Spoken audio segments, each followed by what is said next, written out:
Tensions between Israel and the Lebanese militant group Hezbollah continues to escalate on the two countries' border region. Tensions between Israel and the Lebanese militant group Hezbollah continues to escalate on the two countries' border region. Footage captured on Thursday shows the battle-scarred Ain al-Hulwa, a Palestinian refugee camp peppered with bullet holes in the aftermath of renewed clashes between rival factions despite a ceasefire agreement.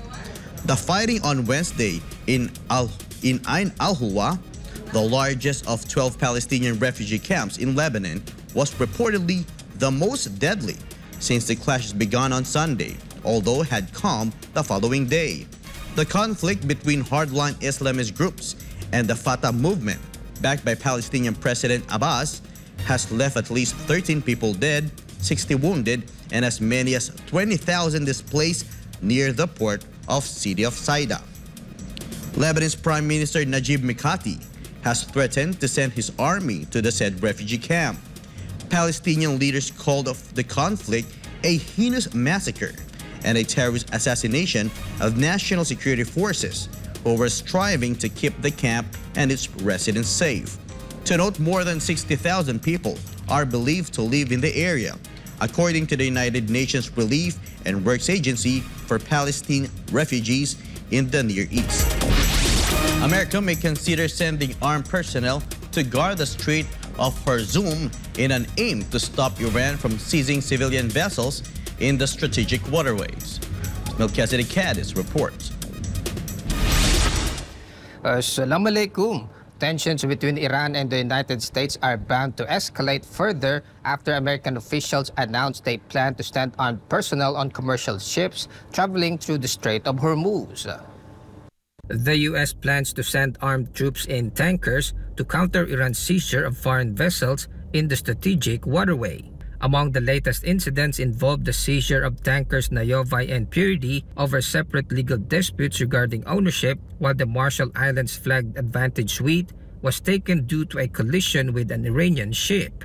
Without offering much details, American officials said thousands of Marines and sailors are on their way to the Persian Gulf who are on board the amphibious assault ship USS Bataan and the USS Charter Hall. So far, the U.S. has sent A-10 Thunderbolt II warplanes, F-16 and F-35 fighters, as well as the destroyer USS Thomas Hudner and other warships to the region in response to the seizures. Meanwhile, Iran has accused the U.S. Navy of defending a fuel smuggling activity after the American personnel interfered the inspection of a vessel called Nada-2 associated with smuggling Iran's oil and gas into the waters of the Persian Gulf on the 6th of July.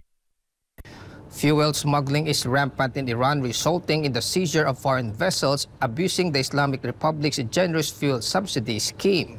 Foreign vessels would buy heavily subsidized fuel within the country and smuggle it to neighboring states, where it can be sold nearer to market price, hence providing an opportunity for higher profits. Barakallahu fikum jami'an, kan hada Melchizedek Kadi sa Akhbar S7I Kuwait.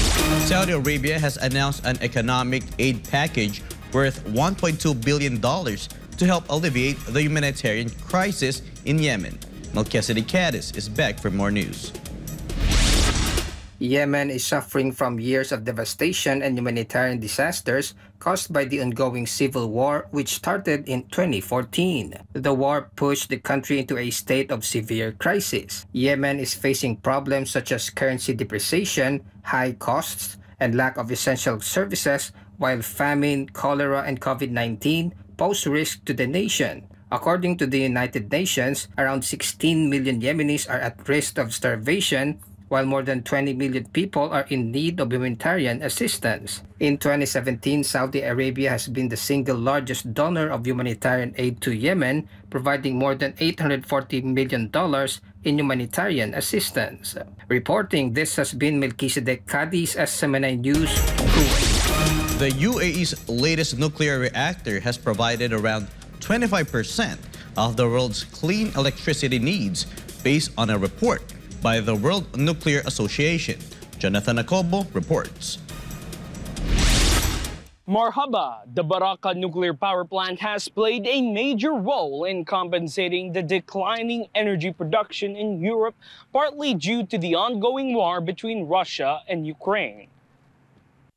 The Director General of the World Nuclear Association said the turmoil in energy markets has started even before the current conflict in Ukraine has sent fossil fuel prices sky high. According to the association, nuclear energy now provides about 25% of the world's energy needs, made possible in part by the Unit 3 of the South Korean APR-1400, or Korean Next Generation Reactor, at the United Arab Emirates, UAE, Baraka nuclear plant. Located in the Al Dhafra region, Baraka is the first nuclear power plant in the Arab world which consists of 4 pressurized water-cooled reactor units. The third nuclear reactor started operations last year and has already powered more than 80% of Abu Dhabi's clean electricity consumption in December 2022. The operation of the nuclear reactor has increased Baraka's total production of zero-carbon emission electricity to 4,200 megawatts for the UAE national grid. Preparations to operate the 4th and final reactor unit of the Baraka nuclear station was announced in June, while commercial operations are likely to begin in 2024. Tarjublak Almazimin Taditi at Karum Nabay Kanada Jothan Kobos My News 90 Minutes.